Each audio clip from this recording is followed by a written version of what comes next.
매일 아침 책 읽기로 하루를 시작하는 행복 습관, 미라클 독서입니다. 오늘 함께 읽어볼 책은 업스트림, 데니스 지음, 박선령 옮김, 웅진 지식하우스에서 펴낸 책입니다.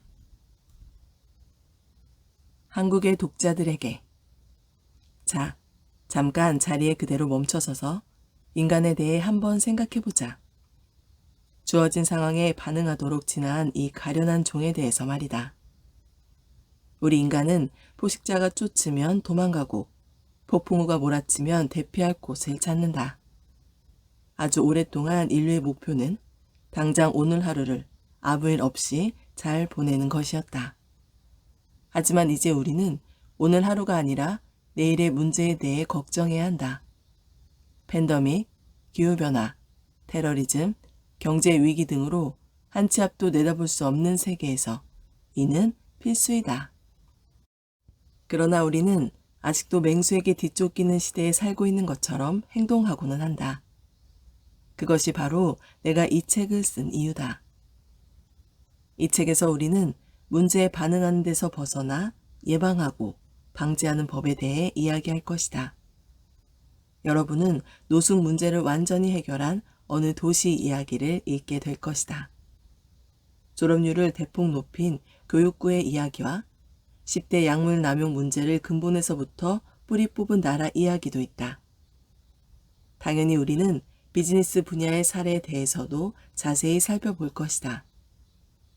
책의 첫 장에서 여러분은 아주 단순한 발상의 전환으로 2천만 건의 문의 전화를 사라지게 한 여행 웹사이트에 대해 알게 될 것이다. 해킹에 당하지 않기 위해 직원들을 교육시킨 단체의 사례도 있다. 뒤늦게 문제에 반응하기보다 한 발 앞서 먼저 행동한다는 것이 훨씬 현명한 행동임을 깨달은 사람들의 이야기다. 2020년 3월 11일, 톰 행크스는 자신이 코로나 바이러스에 걸렸다고 발표했다. 같은 날 NBA는 나머지 시즌을 전부 취소했다. 그전에도 미국인은 코로나 바이러스에 대해 알고 있었지만 그때가 되어서야 사태가 얼마나 심각한지를 깨달았다. 나는 팬데믹에 대한 책을 쓸 생각은 없었다. 하지만 어떤 면에서 보면 나는 지금 이 순간을 위해 책을 쓴 것 같기도 하다. 결국 이 책은 어떻게 부적절한 대응을 하지 않을 수 있는지에 대한 이야기이기 때문이다. 코로나 바이러스로 인해 우리는 350만 명의 생명을 잃었다. 이것이 냉정한 현실이다. 그리고 우리가 겪어야 할 더 많은 냉정한 현실이 아직 남아있을 것이다. 나는 이 글을 쓰면서 우리 인류가 어떤 식으로 다음 유행병에 대처해야 할지 생각해봤다. 냉소적으로 예측하자면 이렇다. 우리는 아마 아무것도 하지 않을 것이다. 혹시 에볼라라는 말을 들은 게 언제인지 기억하는가? 무척 오래됐을 것이다. 그러나 그건 에볼라가 사라졌기 때문이 아니다. 오히려 더 긴급한 위협, 코로나로 인해 상황이 바뀌었기 때문이다. 우리는 당장의 비상사태를 쫓느라 지쳐 내일의 비상사태 예측을 포기하고 있다. 그러나 근본적으로 이 책은 비관적인 책이 아니라 희망적인 책이다. 한국이 바로 희망 그 자체다. 한국의 인구는 5,200만 명인데 사망자는 2,000명에 불과하다. 어떻게 이런 일이 가능했는가? 바로 상황이 발생하기 전부터 미리 준비하고 단호하게 행동했기 때문이다.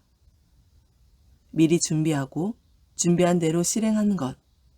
그것이 바로 내가 이 책에서 말하는 업스트림의 첫 단계다. 수영장 근처에 구명조끼를 비치한다고 해서 사고를 막을 수는 없지만 사고로 사망에 이르는 것은 방지할 수 있다. 개인, 회사, 심지어 국가까지 모두 실수를 통해 배운다. 여러분이 이 책을 읽음으로 인해 여러분의 인생에 조직에 닥쳐올 위협에 더 잘 대비할 수 있기를 바란다.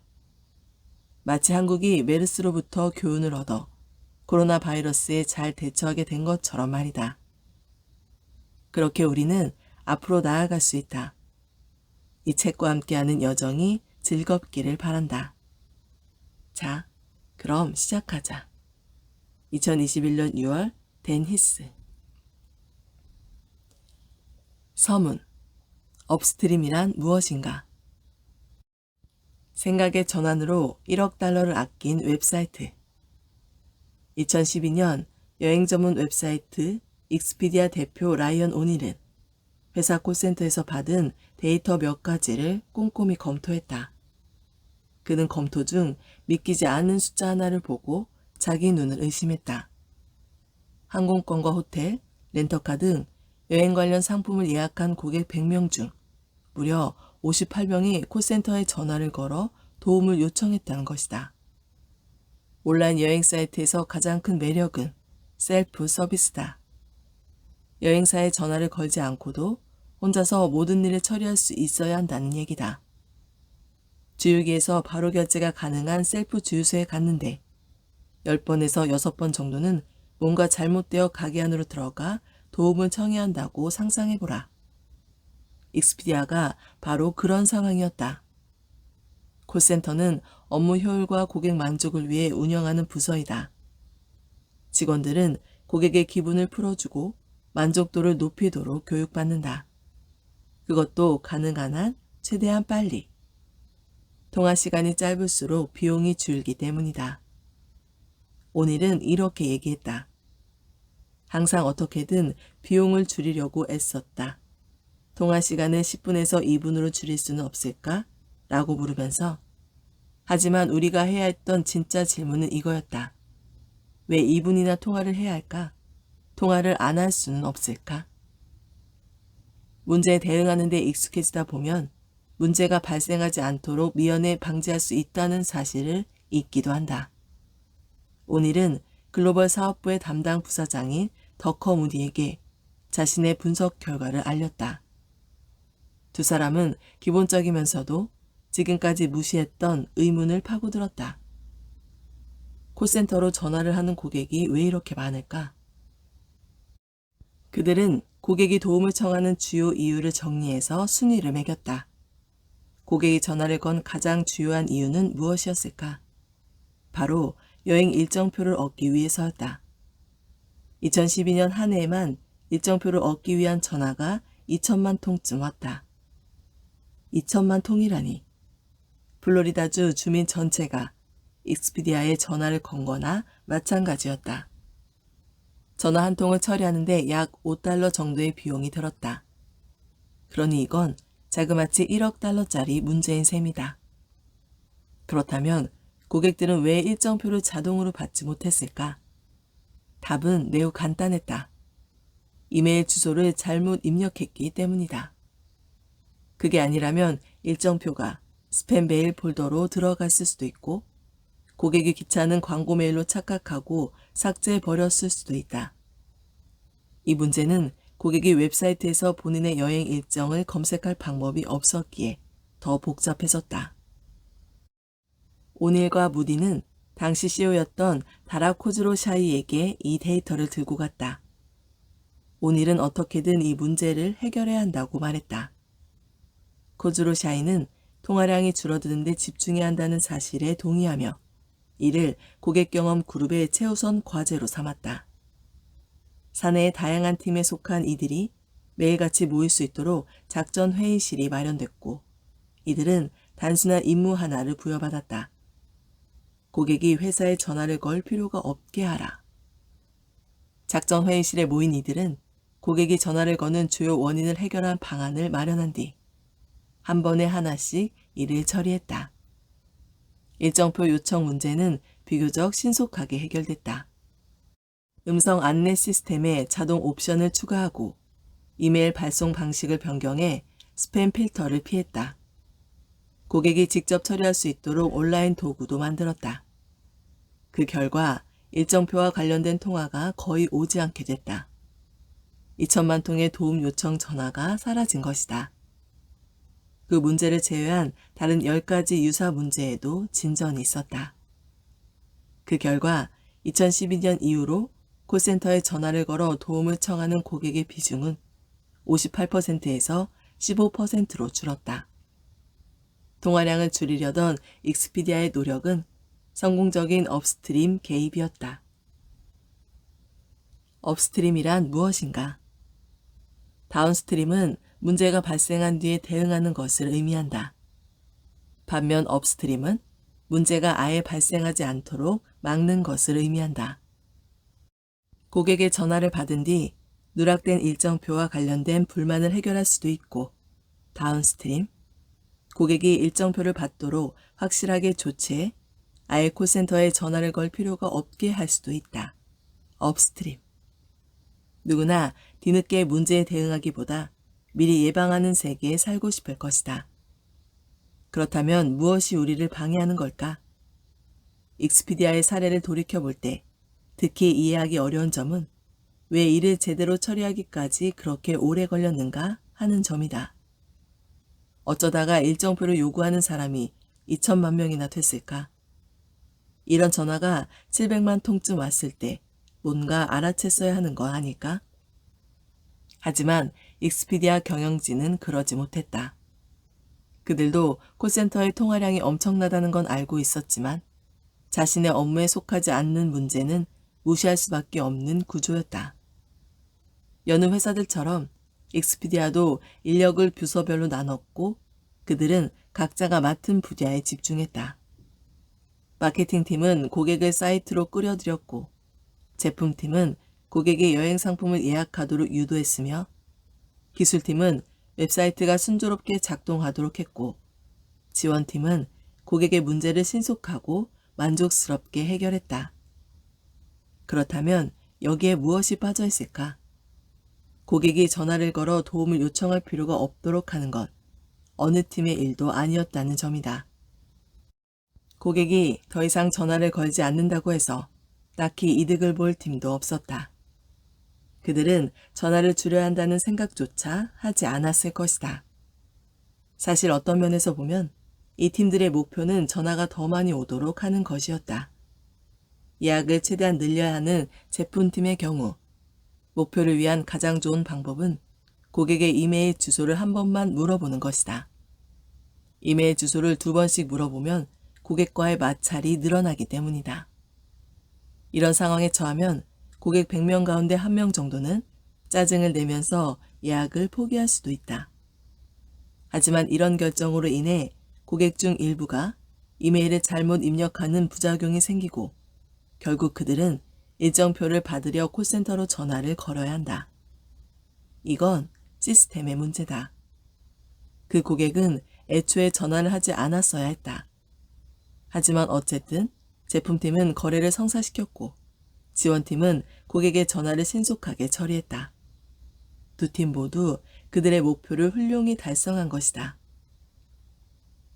우리가 항상 소잃고 외양간 고치는 이유. 2012년부터 익스피디아의 최고 재무관리자로 일하다가 2017년에 CEO로 승진한 마크 오커스트롬. 그는 이렇게 말한다. 조직을 만드는 이유는 직원들이 자기 일에 집중할 수 있도록 하기 위해서다. 그런데 이는 사실 근시안적으로 일하라고 자격증을 주는 것과 같다. 이렇게 말하는 것이다. 당신이 처리할 문제가 여기 있다. 그러니 임무를 정의하고 전략을 세우고 자원을 조정해서 문제를 해결하라. 그러면 관련 없는 일들은 모두 무시할 수 있는 신성한 권리가 생길 것이다. 오커스트롬이 말하려는 요점은 집중이 조직의 강점이자 약점이라는 것이다. 하나의 조직이 갖춘 고유한 전문성은 엄청난 효율을 안겨준다. 하지만 한편으로는 새롭고 이로운 방법, 즉 업스트림 방식으로 문제를 통합하려는 노력을 방해한다. 이런 모습은 사회의 많은 부분에서 찾아볼 수 있다. 살다 보면 우리는 종종 대응만 반복하는 사이클에 갇히고는 한다. 불이 나면 불을 끈다. 비상사태가 발생하면 대처한다. 문제가 생기면 해결한다. 하지만 문제를 발생시킨 시스템을 고치려는 시도는 절대 하지 않는다. 치료사들은 약물 중독자들의 재활 치료를 돕는다. 새로 채용된 사람은 회사를 떠난 재능 있는 경영진을 대처한다. 소아과 의사는 호흡장애가 있는 아이들에게 호흡기를 처방한다. 물론 이런 문제를 해결하는 전문가가 있다는 건 대단한 일이다. 하지만 중독자가 애초에 마약에 손대지 않고 경영진이 기꺼이 회사에 남아있고 아이들이 천식을 앓지 않는다면 더 좋지 않을까? 어째서 우리의 활동은 예방보다 대응에 치우쳐져 있을까? 지난 2009년 나는 캐나다 어떤 도시의 부경찰서장과 얘기를 나눈 적이 있다. 그 대화 덕분에 업스트림 사고에 대한 내 관심에 불이 붙었다. 그는 경찰력이 범죄 예방이 아닌 대응에 지나치게 집중되어 있다고 생각했다. 경찰 관계자 중에는 경찰과 도둑놀이를 하고 싶어하는 사람이 많다. 내가 이자를 체포했다고 말하는 게 그 다루기 힘든 애를 붙잡고 한참 타일렀다고 말하는 것보다 훨씬 뽐내기 쉬우니까. 그는 경찰관 2명을 예로 들었다. 첫 번째 경찰관은 근무 시간의 절반을 사고가 많이 발생하는 길 모퉁이에 서 있었다. 경찰관의 모습이 보이면 사람들은 조심해서 운전한다. 즉, 충돌 사고가 줄어들 것이다. 두 번째 경찰관은 모퉁이 뒤에 숨어 있다가 교통신호를 위반하는 자들을 잡았다. 그가 말하길 공공의 안전을 위해 더 큰일을 한 사람은 첫 번째 경찰관이지만 실제 보상은 두 번째 경찰관이 받게 되리라는 것이었다. 자신의 노력을 증명할 법규 위반 딱지를 잔뜩 발부했으니 말이다. 이는 우리가 사후 대응을 선호하는 이유 중 하나다. 눈에 더 잘 보이는 것이다. 다운스트림 활동은 눈에 잘 들어오고 측정하기도 쉽다. 반면 업스트림 활동은 모호한 부분이 엄청나게 많다. 어느 날 김모퉁이에 경찰관이 서 있는 모습을 보고 조심한 덕에 한 가족이 자동차 사고를 피하게 됐다고 하자. 하지만 그 가족은 자기들이 어떤 상황을 모면했는지 모른다. 경찰관도 마찬가지다. 일어나지 않는 일을 어떻게 증명할 수 있겠는가? 교통사고 관련 통계를 잘 관리해서 사고가 줄어들기 시작하면 그걸 통해 성공을 감지하는 게 유일한 희망일 것이다. 하지만 본인의 노력을 통해 뭔가 이뤘다고 확신하더라도 자기가 누굴 도왔는지는 여전히 알지 못한다. 그냥 종이 위에 숫자가 좀 줄어드는 것만 보일 테니 말이다. 이 승리는 보이지 않는 영웅이 주연을 맡아 보이지 않는 희생자를 구한 이야기다. 오로지 데이터만으로 측정되는 것이다. 나는 이 책에서 업스트림 활동을 문제가 발생하기 전에 선제적으로 대응하거나 그 문제로 인한 피해를 세계적으로 줄이는 것이라고 정의하고자 한다. 예를 들어 아이들에게 수영을 가르치는 건 익사를 예방하는 훌륭한 업스트림 활동이다. 하지만 때로는 노련한 수영 선수들도 익사할 위험에 처할 수 있다. 따라서 내가 볼 때는 구명장치 또한 업스트림적인 물건이다. 얼핏 보면 구명장치는 대응적인 방안처럼 보인다. 그것을 필요로 하는 사람들은 이미 문제를 겪고 있으니 말이다. 하지만 우리가 해결하려는 문제가 물에 빠져 죽은 사람들을 구하는 거라면 구명장치를 통해 그 문제를 처리할 수 있다. 업스트림 활동은 다음과 같은 시스템적 사고를 수반한다. 당국은 구명장치를 구입한 뒤 쉽게 이용할 수 있는 장소에 배포한다. 왜? 사람들이 익사할 수도 있다는 것을 알기 때문이다. 그 반대경우로 워터파크 수영장에서 허우적대는 아들을 구하려고 정신없이 물속으로 뛰어드는 아버지를 예로 들 수 있다. 이는 상황에 반응한 것이다.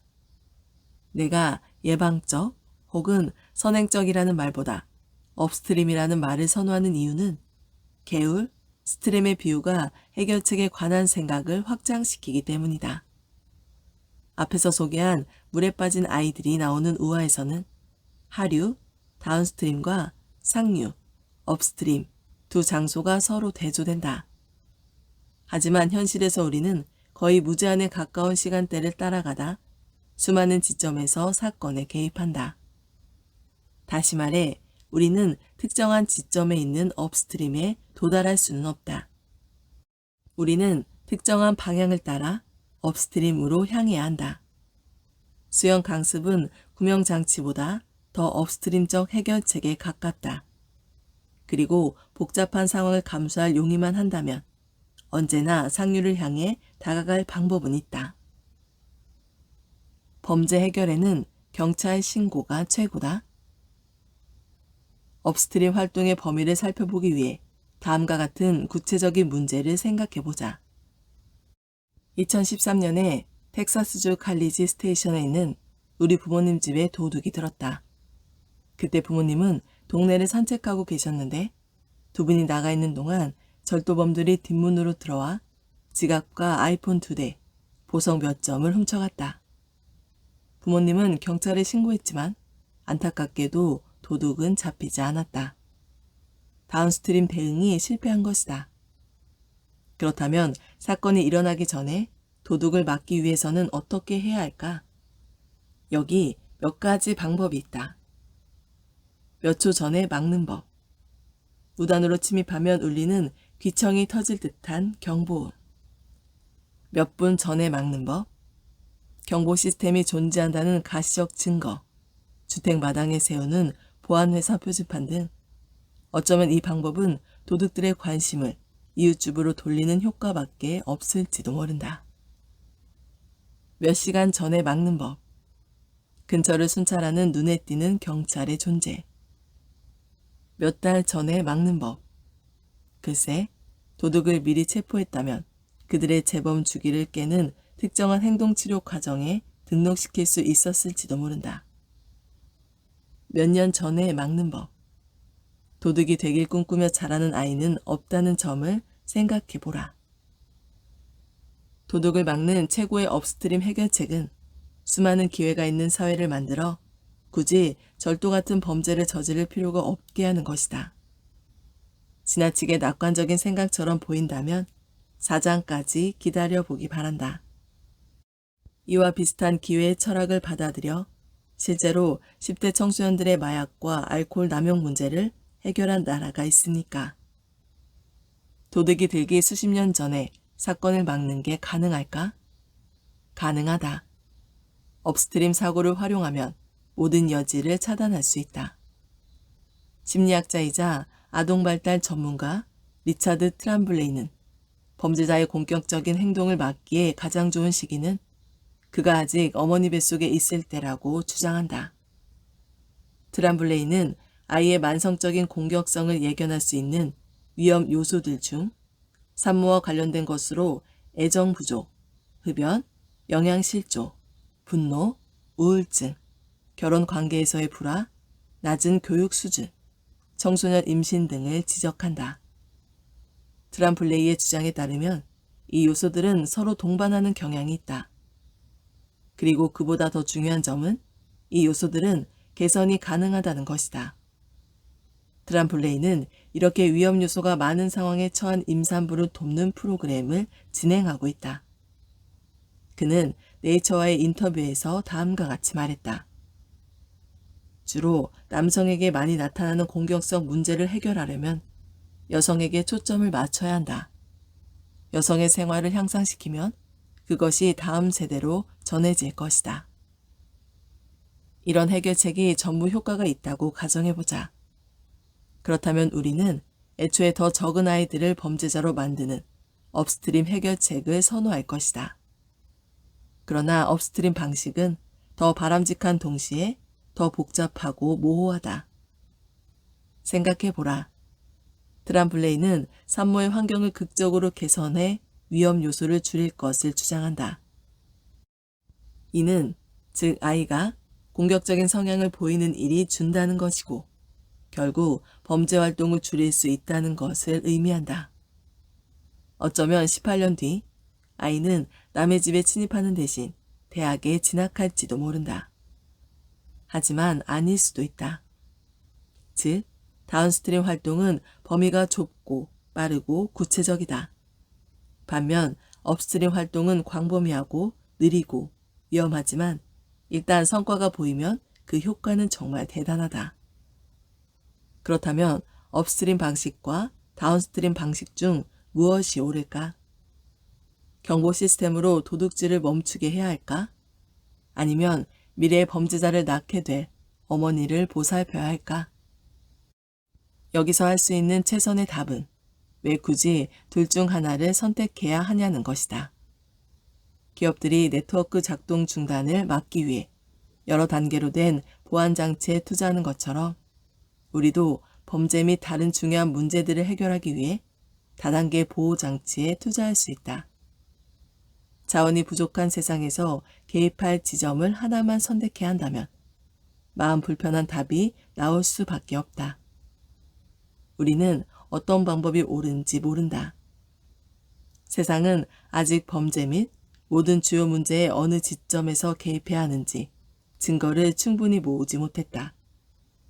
어떤 면에서는 그게 이 책을 쓰게 된 주요 이유 중 하나다. 우리는 세상의 문제를 해결할 수 있는 광범위한 선택권을 가지고 있으면서도 대부분 대응이라는 작은 영역 안에 자신을 가두고 있다. 그냥 대응하고 대응하는 것, 그게 다다. 허리케인과 지진 피해를 복구하는 데에는 수십억 달러를 쓰지만 재난 대비 업무 분야는 늘 지원이 부족하다.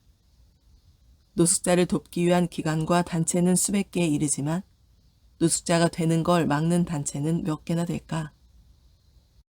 어느 나라에선가 에볼라 바이러스가 퍼지면 그 일은 국제적인 우선순위가 되지만 그 사태가 끝나고 다음 사태를 막기 위한 보건 시스템 자금을 지원받기는 힘들다. 업스트림 방식이 항상 옳은 건 아니다. 다운스트림 방식을 포기하는 것도 물론 아니다.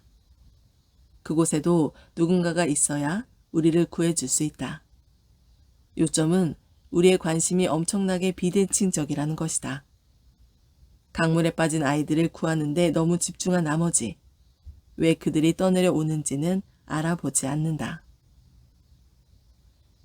미국의 의료 시스템과 업스트림.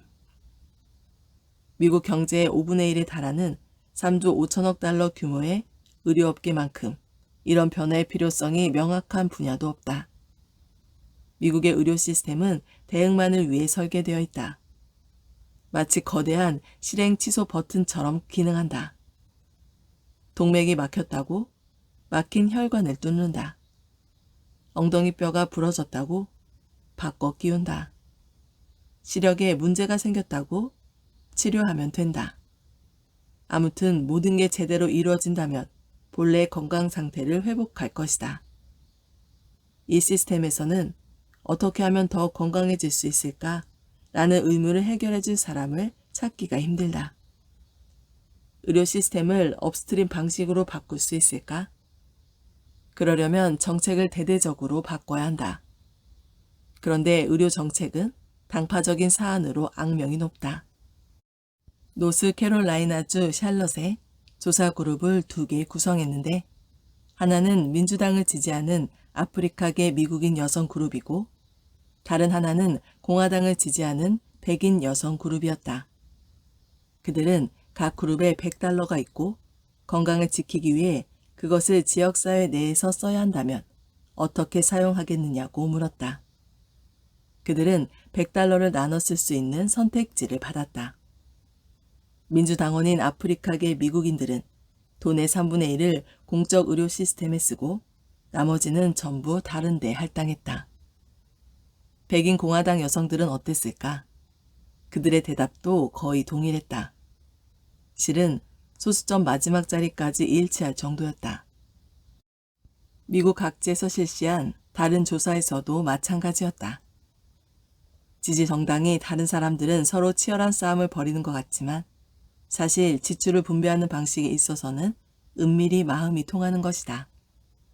정치적 스펙트럼에 상관없이 가진 돈의 3분의 2는 건강을 지키는 시스템에 투자하고 3분의 1은 아픈 사람을 치료하는 시스템에 투자하는 것이 최선이라고 생각한다. 이를 달리 표현하면 건강관리 분야에서 우리들 대부분은 다운스트림 활동에 $1를 쓸 때 업스트림 활동에 $2를 쓰는 게 현명한 방법이라고 생각한다. 사실 이 비율은 선진국의 일반적인 기준에 상당히 근접한 수치다. 선진국들의 평균적인 지출 내역을 보면 다운스트림에 1달러를 쓸 때마다 업스트림에 2, 3달러를 지출한다. 그런데 그 중에 특이한 나라가 하나 있으니 바로 미국이다. 미국은 다운스트림 지출 1달러당 업스트림 지출 1달러를 쓴다. 비슷한 수준의 국가들 가운데 다운스트림 지출에 대한 업스트림 지출 비율이 가장 낮은 것이다. 미국이 의료 분야에 너무 많은 돈을 쓴다는 얘기를 자주 듣는다. 하지만 이 말은 지나치게 단순화된 표현이다. GDP 비율로 따지면 미국이 다른 선진국보다 공적인 의료비를 많이 지출하는 게 사실이다. 하지만 국가가 건강관리에 지출하는 비용과 사회복지에 지출하는 비용을 모두 더해보면 평범한 수준이라는 걸 알 수 있다. 브래들리와 테일러가 미국 보건의료의 역설이라는 책에서 지적하듯 미국이 의료에 접근하는 방식 중 정말 독특한 부분은 지출 액수가 아니라 돈을 지출하는 방식이다. 미국은 다른 나라에 비해 병을 고치는 데 많이 쓰고 건강을 지키는 데에 덜 쓴다. 미국은 다운스트림 방식이고 다른 나라는 업스트림 방식이라는 얘기다. 그런데 실상은 그보다 더 나쁘다. 미국은 업스트림 지출마저도 다른 나라들에 비해 업스트림 방식답지 못하다. 랜드 연구소에 나온 한 보고서에 따르면 다른 선진국들은 가족을 지원하는 업스트림 예산 비율이 미국의 3배에 달한다고 한다. 한편 미국은 노령 인구를 위한 지출이 다른 나라보다 30% 많다. 이렇듯 다운스트림에 집중한 결과 미국 의료체계는 암이나 심장병 같은 중증 질환 환자들을 치료하는 영역에서 뛰어난 능력을 발휘하고 있다. 사우디의 왕족들이 암 치료를 받으러 휴스턴이나 보스턴에 오는 것도 그 때문이다. 이 혜택을 왕족들만 받는 건 아니다. 그 질병을 앓는 이들 모두가 받는다. 미국은 무릎 관절 교체 수술, 혈관 우회 수술, 신장 이식을 받은 환자 수, 고관절 치환술을 받아야 할 필요성이 생긴 후 6개월 이내에 수술을 받는 노인 비율 등의 부분에서 세계적인 선두주자다. 이건 다운스트림 활동에 투자해서 얻은 결실이다. 그렇다면 그 이면, 즉 다운스트림에 집중한 탓에 생긴 단점은 무엇일까? 노르웨이의 사례를 살펴보자. 노르웨이는 GDP로 따졌을 때 의료 분야에 쓰는 지출의 비율이 미국과 비슷한 흥미로운 비교 대상이다. 그런데 노르웨이의 우선순위는 미국과 근본적으로 다르다. 다운스트림에 1달러를 지출할 때 업스트림에 약 2.5달러를 지출한다. 노르웨이는 어디에 돈을 쓸까? 출산을 예로 들어보자. 임신한 노르웨이 여성은 산부인과 진료를 받을 때 돈을 내지 않는다. 출산 비용도 무료다. 아기를 낳은 뒤 병원에 갈 때도 무료다. 모든 비용이 보험으로 처리된다. 부모가 아이 출산 전 10개월 중 6개월 이상 회사에 고용된 상태였다면 장기 휴가를 쓸 권리를 갖게 된다. 엄마는 출산 예정일 3주 전부터 휴가를 받는다. 출산 뒤에는 엄마 아빠 모두 15주간의 출산 휴가를 받을 수 있다. 그 기간이 끝난 뒤에도 엄마와 아빠 중 적합하다고 생각되는 쪽이 나눠 쓸 수 있는 16주의 휴가가 추가로 남아있다. 그리고 이 모두가 유급 휴가다. 총 49주의 유급 휴가. 아이가 1살이 되면 온종일 아이를 돌봐주는 수준 높은 어린이집에 자리를 보장받는다. 부모들은 매달 차등제로 부과되는 요금을 내는데 아무리 비싸도 몇백 달러를 넘지 않는다. 또한 각 가정은 매달 100달러가 조금 넘는 돈을 받는데 이 돈은 아이가 18세가 될 때까지 계속 지급된다. 부모는 그 돈으로 기저귀나 음식, 학용품을 살 수 있다. 대학 학자금을 마련하는 데 사용할 수도 있겠지만 노르웨이에서는 등록금이 무료이기 때문에 무의미하다. 그럼 과연 어느 나라 사람이 더 건강할까? 미국, 노르웨이? 양국의 수치는 비슷하다고 말할 수조차 없는 수준이다. 노르웨이는 전 세계에서 5번째로 유아 사망률이 낮다. 미국은 34번째다. 노르웨이의 기대 수명은 5위, 미국은 29위이다. 스트레스를 가장 적게 받는 나라는 노르웨이 1위, 미국은 21위다. 행복한 정도, 이 분야는 그래도 미국이 확실히 앞서지 않을까? 아니다. 노르웨이가 3위, 미국은 19위이다. GDP를 따져봤을 때 두 나라가 보건의료에 쓴 지출은 비슷했다는 사실을 기억하라. 노르웨이가 더 많이 쓴 게 아니다. 단지 쓴 방식이 달랐을 뿐이다. 미국은 고음부를 올리고 노르웨이는 저음부를 올렸다. 미국은 강에서 익사하는 아이들을 건져내는데 점점 더 능숙해지는 방식을 택한 것이다. 우리는 다른 선택을 할 수도 있었다. 가자. 업스트림으로. 내가 이 책을 통해 이루려는 목표는 우리가 더 많은 에너지를 상류 쪽으로 옮겨야 한다는 사실을 독자들에게 납득시키는 것이다. 개인적, 조직적, 국가적, 세계적 차원에서 말이다. 우리는 문제의 증상에 대처하는 걸 멈추고 문제를 고치는 선택을 할 수 있다. 반드시 그래야만 한다. 그와 동시에 그런 변화를 이룰 때 맞닥뜨리게 될 문제가 뭔지도 알아야 한다. 1989년 멕시코시티는 자동차 번호판의 마지막 숫자를 기준으로 삼아 사람들이 일주일 중 하루는 차를 몰지 못하게 했다. 대중교통 이용을 장려하고 대기질을 개선하기 위해서였다. 한마디로 대기오염을 막기 위한 숭고한 업스트림 활동이었다. 하지만 이 방법은 효과가 없었다. 많은 멕시코 사람들이 매일 차를 몰고 다니기 위해 오래된 고무차를 사서 세컨드카로 이용했다. 대기질이 좋아질 리가 없었다. 의도가 좋다고 해서 반드시 성공이 보장되는 건 아니다. 업스트림 활동의 흥미로운 점은 이것이 인간성을 최고와 최악의 형태로 반영한다는 것이다.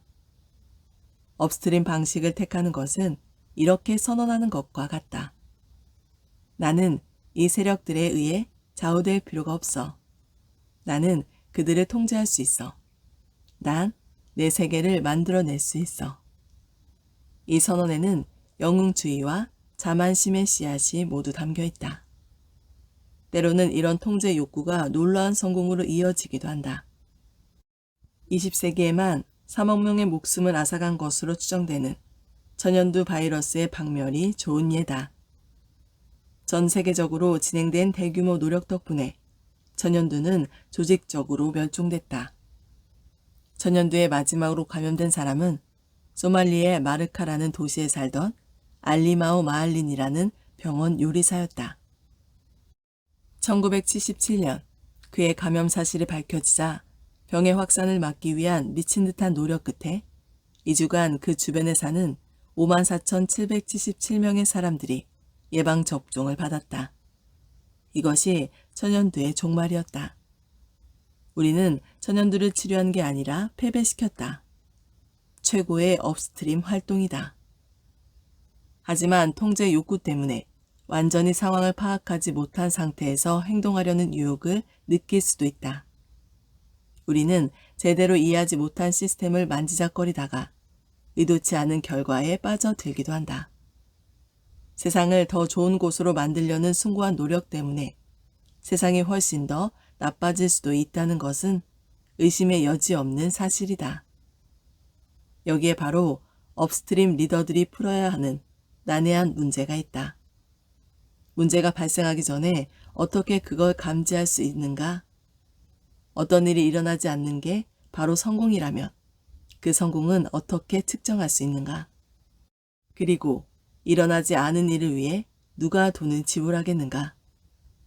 우리는 이 복잡한 문제들에 대해서 자세히 알아보는 것과 동시에 이 문제들을 극복하는 데 성공한 사람들을 만나볼 예정이다.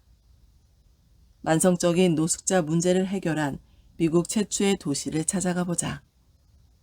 1년간의 집중적인 노력을 통해 고등학교 졸업률을 25%나 높인 어느 도시의 주요 교육구도 연구할 것이다. 또 구독 서비스를 제공하는 어느 인터넷 회사에 일화도 들을 예정인데 그 회사는 고객 가입 후 첫 4주 이내에 연간 구독을 취소할 것인지 아닌지 예측할 수 있다는 걸 알아냈다. 우리의 탐구 과정은 3단계로 진행될 것이다. 먼저 우리를 다운스트림으로 밀어내고 문제를 예방하는 능력을 방해하는 3가지 힘과 씨름해 볼 것이다. 그런 다음 책의 핵심 부분에서는 업스트림 리더들이 반드시 알아야 하는 7가지 근본적인 법칙을 살펴볼 것이다. 문제를 방지하는 데 성공한 예와 실패한 예 모두를 살펴본 뒤 성공에 이르는 전략은 무엇이고 주의해야 할 장애물은 무엇인지 밝힐 것이다. 마지막으로는 일반적인 업스트림 행동이 필요한 경우를 넘어서는 상황에서는 어떻게 해야 하는지 고민해 볼 것이다. 전에는 한 번도 일어나지 않았던 그리고 아예 일어나지 않을지도 모르는 문제와 마주쳤을 때는 어떻게 해야 할까? 사람들 대부분은 소 잃기 전에 외양간 고치는 게 더 낫다고 생각한다. 하지만 우리 행동은 그렇지 않다. 사회에서 벌어지는 일들 대부분은 외양간을 빠르고 효율적으로 고치는 데 최적화되어 있다. 우리는 대응, 회복, 구제, 이 구조를 찬양한다. 하지만 우리는 그보다 더 대단한 일을 할 수 있다. 상황을 전으로 되돌리려는 노력은 줄이고 더 나은 결과물을 내는 것이다. 지금 이 세상에 필요한 건 더 조용한 영웅, 즉 구원이 필요 없는 세상을 만들기 위해 적극적으로 투쟁하는 자다. 우리는 고칠 수 있다는 사실을 잊어버렸다는 이유만으로 우리 삶과 사회의 너무 많은 문제를 용인하고 있는 게 아닐까? 오늘 미라클 독서는 여기까지 읽도록 하겠습니다. 오늘도 감사합니다.